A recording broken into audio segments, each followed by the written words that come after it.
Brazilians in 57 municipalities head back to polling stations in mayoral runoff elections. UN Refugee Agency needs 150 million for Ethiopian refugees. And Boko Haram attack leaves 43 dead in Nigeria's Borno state. Hello and welcome to teleSUR. I'm Doris Polo in Quito, Ecuador, and this is from the south. Brazilians are heading to the polls for the second round of municipal elections this Sunday. Voters will cast their ballots in the runoff mayoral and city council races in 57 municipalities. In the country's two largest cities, Sao Paulo and Rio de Janeiro, the mayoral races remain undecided according to polls. This is the first election since President Jair Bolsonaro was voted into office in 2018 and the last polls before he runs for re-election in 2022. For more on this, let's turn to our correspondent in Sao Paulo, Bran Mayer.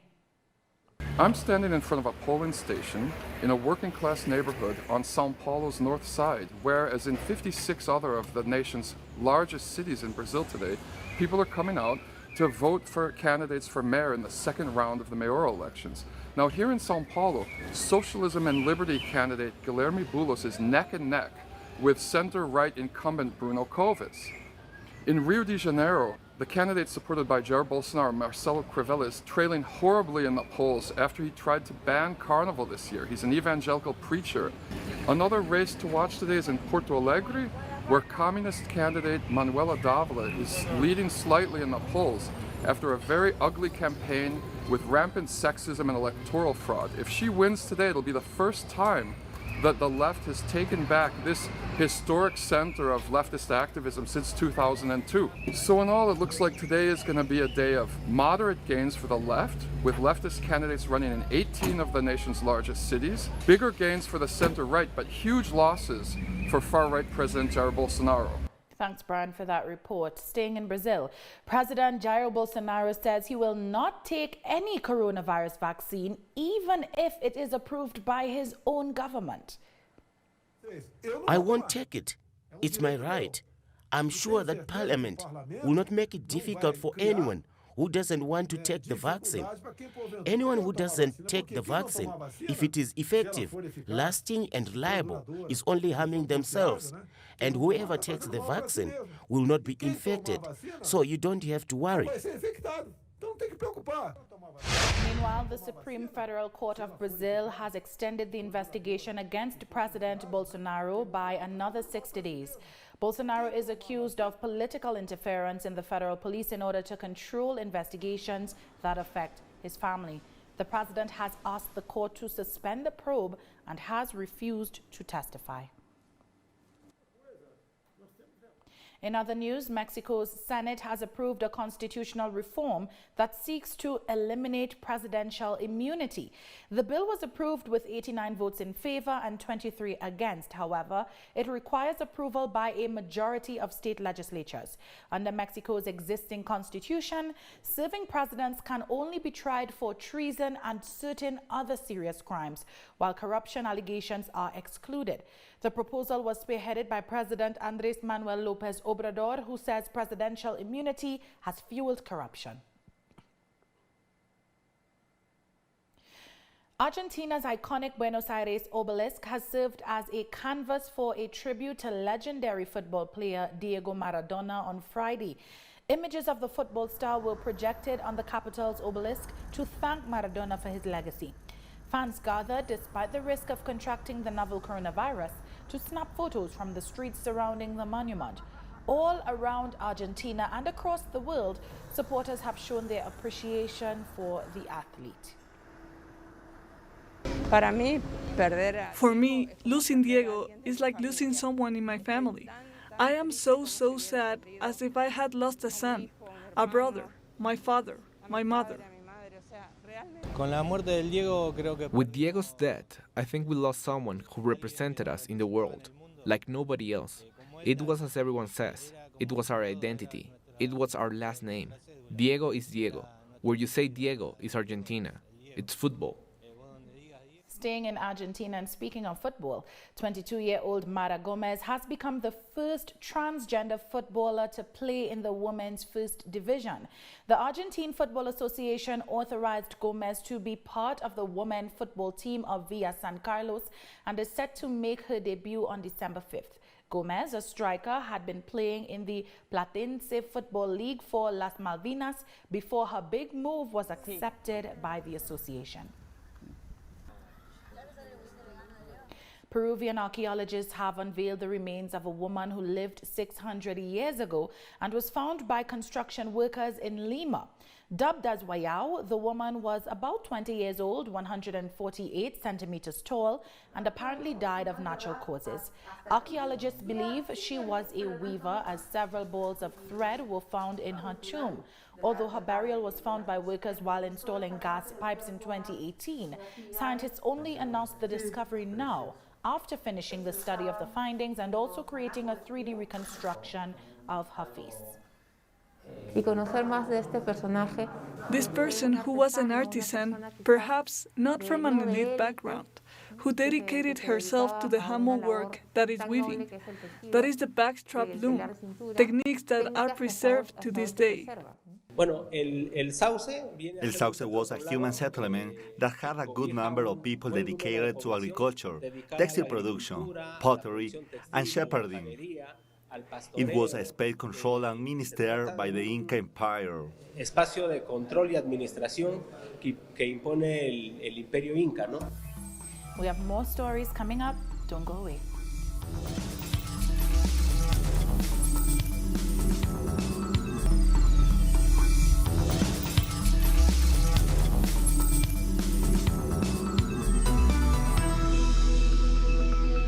Welcome back.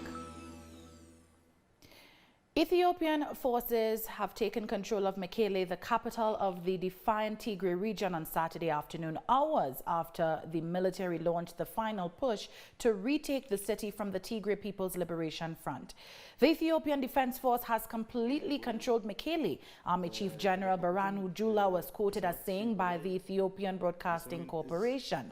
Shortly before the Army Chief's statement, Prime Minister Abiy Ahmed told journalists that government soldiers had been able to enter Mekele without any civilian casualties. Abiy ordered a military offensive against the TPLF on November 4th after the group attacked a federal military base, killing dozens of soldiers.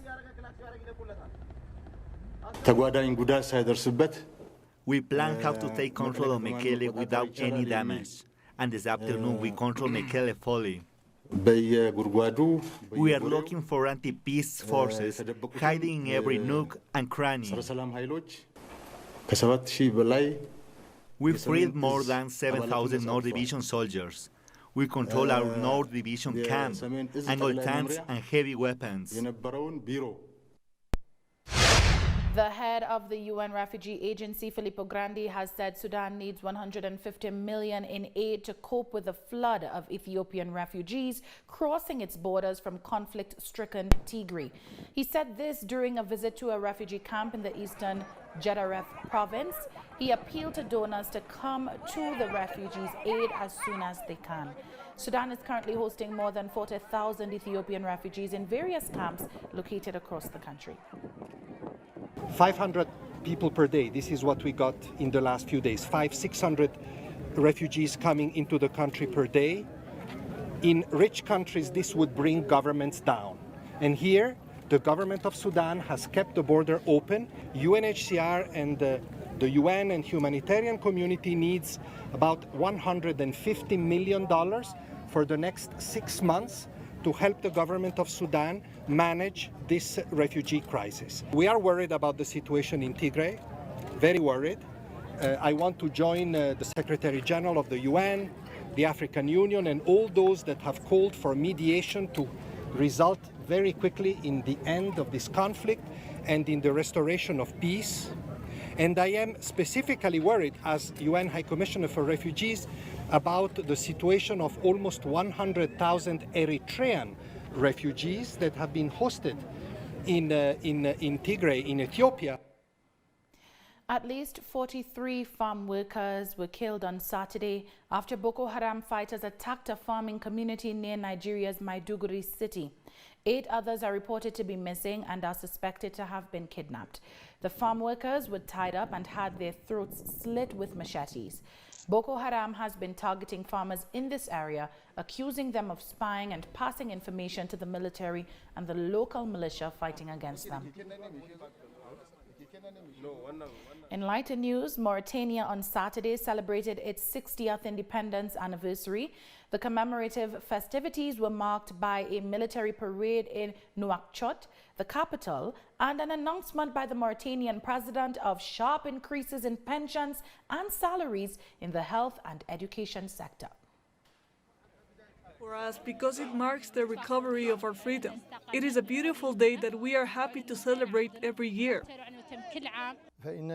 I pay here a deserved tribute and express deep appreciation to the heroes of our valiant resistance for the valiant acts of bravery and sacrifice, at the price of their blood, to defend the homeland in the name of its freedom and dignity. Lawmakers chanted "Death to America" and "Death to Israel" in the Iranian parliament this Sunday, following the killing of the country's nuclear scientist Mohsen Fakhrizadeh near Tehran on Friday. Footage from Iranian state TV shows Iranian parliament speaker Mohammad Bakir Ghalibaf leading the chants, pledging a strong reaction against the criminal enemy. Fakhrizadeh was killed on Friday in a targeted strike by gunmen using explosives and machine guns.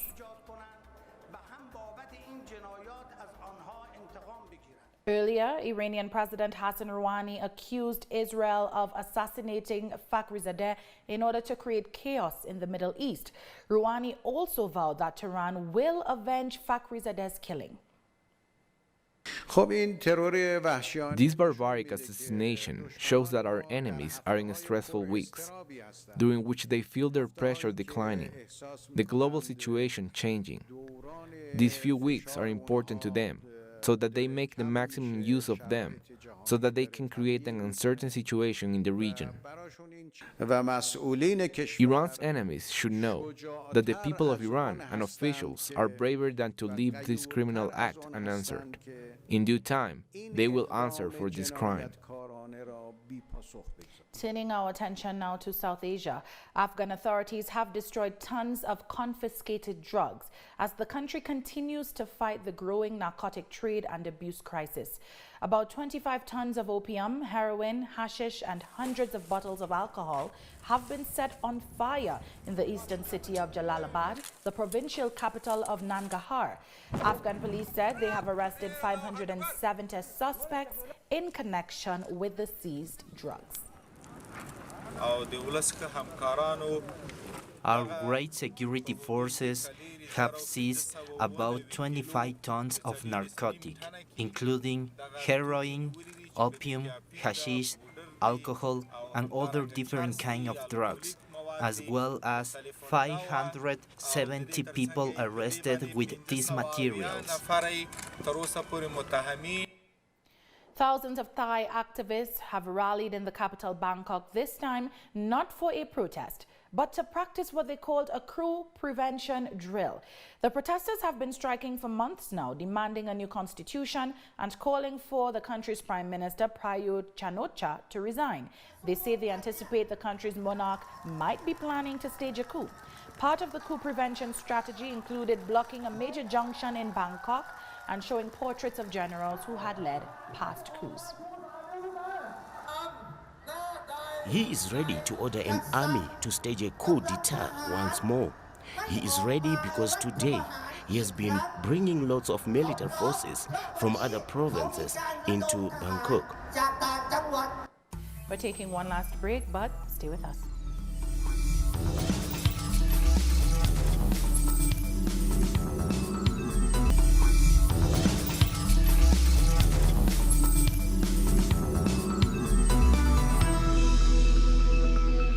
Welcome back. Floods caused by heavy rains have killed at least 3 people on Italy's Sardinia island. Heavy rains accompanied by strong winds have swept through the island since Friday, destroying infrastructure and disrupting power supply. Local authorities have evacuated hundreds of people from flood-prone areas. Thousands of people have rallied in the French city of Nantes to protest against the comprehensive security law proposed by the government this week. The protesters, drawn from various trade unions, have expressed concern over the controversial draft law announced by French Prime Minister Jean Castex on Thursday. The law will restrict citizens from filming police officers and publishing the images. According to the protesters, this law will promote police brutality. The state's answer is repression. The state's answer is violence with this law. And also we have to broaden the debate. And by doing that, we say that if there was no police violence, we wouldn't have to film violent policemen. So yes, today it's about anger because we have a government that's not listening to its people, and instead of finding solutions, they reply with repression. There are already laws that exist to protect civil servants, including police forces, when they are targeted, and it's legitimate. The police do a very important job. But it's not what this is about. It's about limiting the capacity of citizens, and along with them, journalists, to document police violence when they happen. There is a voluntary confusion from politicians on that issue. Passing this bill as protection for police forces, when it really limits the visibility of police violence when they take place. Staying in France, all non-essential shops have been allowed to reopen after a drop in nationwide coronavirus infection rates. Department stores such as Paris' iconic Galeries Lafayette reopened their doors on Saturday as part of the first phase of the easing of virus-related restrictions in the country. Galeries Lafayette is set to lose over €1 billion in 2020 after 2 long closures due to the coronavirus pandemic and successive lockdowns. It is about trying to do some shopping and have our relatives and the family enjoy everything we can buy and kickstart the economy. It is important. It's been a complicated year. We are going to lose a little over €1 billion in turnover for this store, so it's a very complicated year. Now we will do the sums at the end of December. It's certain that we won't make up for the loss, but we hope we will have a good month, and we also hope that clients are satisfied with having a more normal life.